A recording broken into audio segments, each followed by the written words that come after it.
Boa tarde para você, meu querido aluno do sexto. A gente vai continuar nossa leitura na página 184. Pode abrir a apostila aí, tá? A gente estava falando sobre como uma sociedade organizada pode se organizar de maneiras diferentes historicamente. No caso do Egito, era uma sociedade estratificada, ou seja, as pessoas, pelas suas funções sociais, determinavam o seu privilégio em comparação às outras, o seu desdobramento político, né? Não dá para comparar, por exemplo, a força que um vizir, que era basicamente o braço direito do faraó, tem em comparação com um camponês, por exemplo, né? Qual que seria mais ouvido pelo faraó? Qual que teria mais proximidade? Obviamente o vizir, tá? Então, continuando, na parte 5 aí da sociedade estratificada egípcia antiga, a gente tem os militares que defendiam o reino contra invasores, mantinham a disciplina e reprimiam as pessoas que desobedecessem às ordens do faraó. Então eles tinham duas funções, isso é muito importante, eles tinham a função de proteger o território, mas também proteger o faraó. Quer queira ou não, eles não eram militares para proteger todas as pessoas simplesmente daquele território, mas muitas vezes que essas pessoas se revoltassem com algum tipo de exploração, né, do faraó, como por exemplo aconteceu com os hebreus, né, que se revoltam com a condição de escravo que eles tinham no Egito, eles vão acabar sendo altamente reprimidos. Não é à toa que era mais fácil fugir do Egito do que simplesmente se virar contra aquela força incrível, né, que tinha o faraó. Então os chefes militares pertenciam à nobreza, os soldados ao povo. Então pode perceber também que até dentro do próprio exército aí dos militares havia uma hierarquia baseada na estratificação social. Se a pessoa tinha uma proximidade com o faraó através da nobreza dela, né? E lembrando que nobres não são nobres por qualidade de nobreza, mas porque eles têm grandes espaços de terra, eles têm muita posse, né? Seriam pessoas que hoje a gente veria como ricas.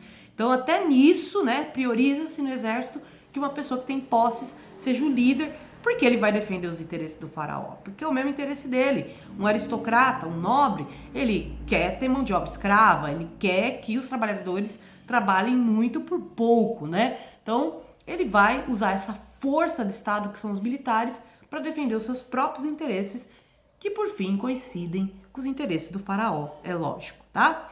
Então esses recebiam diversos produtos como pagamento, além de terem a possibilidade de ganhar com saques realizados em tempos de guerra. Os primeiros guerreiros egípcios lutavam a pé. Com o tempo, desenvolveram técnicas de guerra mais eficientes, passando a usar cavalos e bigas, que são carros puxados por cavalo. Então a gente tem a pintura aí dos militares à direita, foi encontrada no túmulo da rainha Hatshepsut. Nossa, às vezes é meio difícil. Essa rainha é muito conhecida, essa faraó, né?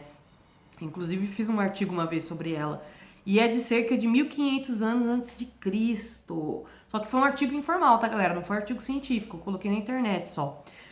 Aí, na posição de sexto aí, né, mais importantes da sociedade em níveis de poder político, a gente tem os artesãos, que realizavam trabalhos utilizando argila, madeira, metais, pedras preciosas, dentre outros, né, faziam objetos de cerâmica, joias, instrumentos musicais. Havia dois tipos de artesão, um pequeno grupo que morava nos palácios, trabalhava somente para o faraó e para a corte, usando pedras e metais preciosos, e os demais moradores da cidade, que realizavam trabalhos mais simples, com materiais de menor valor.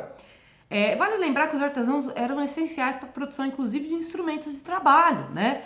Então, essa coisa deles dominarem a metalurgia, a carpintaria e a questão de poder produzir utensílios como vasos, facilitavam a vida dos camponeses, por exemplo. Então, eram tipos de artistas necessários tanto para o faraó, no sentido mais de ostentação, né? Do faraó pegar os seus objetos que são feitos de ouro, com pedras preciosas, através da mão desses artesãos, em comparação ao povo, tinha mais a ver com uma questão utilitarista, né? Ligada aos ofícios, tá, galera? Na imagem, a gente vê uma cópia original feita no século XIX de artesão fazendo vasos de ouro e prata. A pintura original é do período entre o século XVI a.C. e 13 a.C. E aí, como sétimo colocados, os comerciantes que praticavam suas atividades em feiras, aconteciam tanto na cidade como nos vilarejos. Os egípcios não utilizavam moedas, as mercadorias eram trocadas por outras do mesmo valor.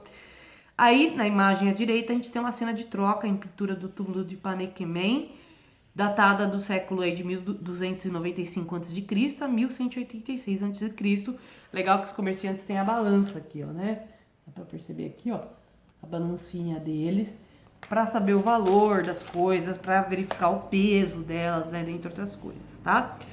Vale lembrar que desde que a humanidade existe gente pilantra, né? Então os caras faziam isso para ver se realmente era condizente. Então, eu vou dar um exemplo básico só. Tinha padeiro que colocava tipo um pedaço de metal dentro do pão para pesar ele na hora de vender e vender por um preço maior.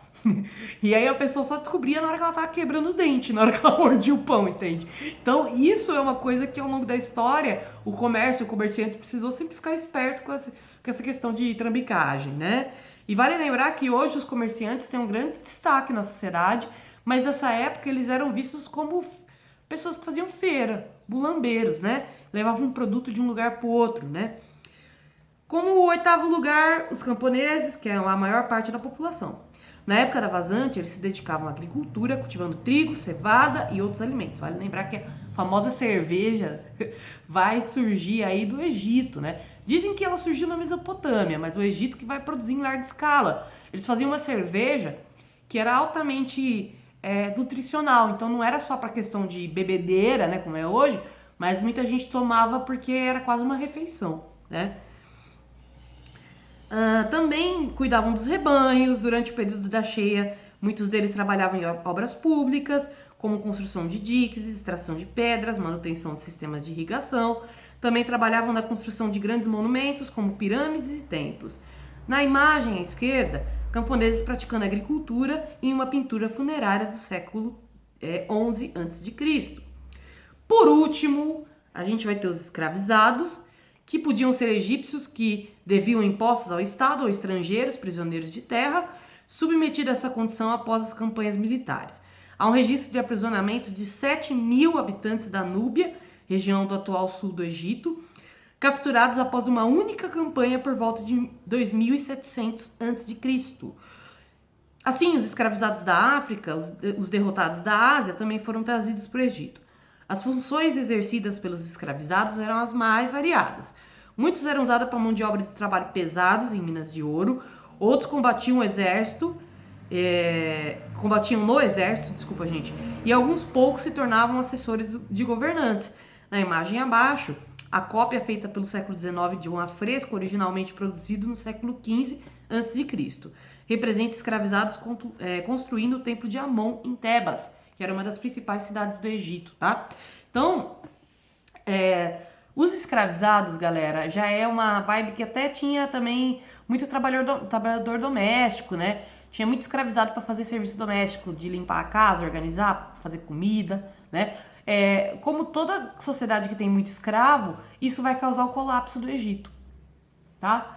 Porque como a maior parte da mão de obra era escravizada e eles dependiam dos escravizados para pegar metal precioso, para construir grandes templos, para fazer os serviços mais pesados, na hora que esses escravizados se revoltarem, aí o bagulho vai ficar louco. Então é isso, meus queridos. Vocês vão fazer basicamente a leitura da religiosidade egípcia, tá? É bem legal. Depois eu vou fazer uma explicação melhor, mas eu já expliquei pra vocês essa parte. Lembra quando eu expliquei pra vocês o rito de passagem da morte, né? Que o Anubis recebia o morto. A gente tem isso aqui, ó. Ó que legal. A gente tem o Anubis aqui, né? Com a pessoa que faleceu, representada. Ele levando ela até a balança, que ele pesa o coração da pessoa em uma pena. Esse é o monstro que devoraria o coração da pessoa caso ele não tivesse sentimentos nobres o suficiente para ser mais leve que a pena. Se a pessoa consegue passar por esse rito de passagem, ela ganha do Osíris, que é o deus dos mortos, a grande presente, né, que para os egípcios era a vida eterna, tá, galera? Legal, né? Tem várias entidades egípcias, inclusive, aqui representadas nessa mesma pintura, na parte de cima, aqui mesmo durante o julgamento da pessoa que faleceu, tá? Vocês vão ler essa parte, basicamente, e reproduzir a atividade 2 para mim, tá bom? Um beijo para vocês e até a próxima!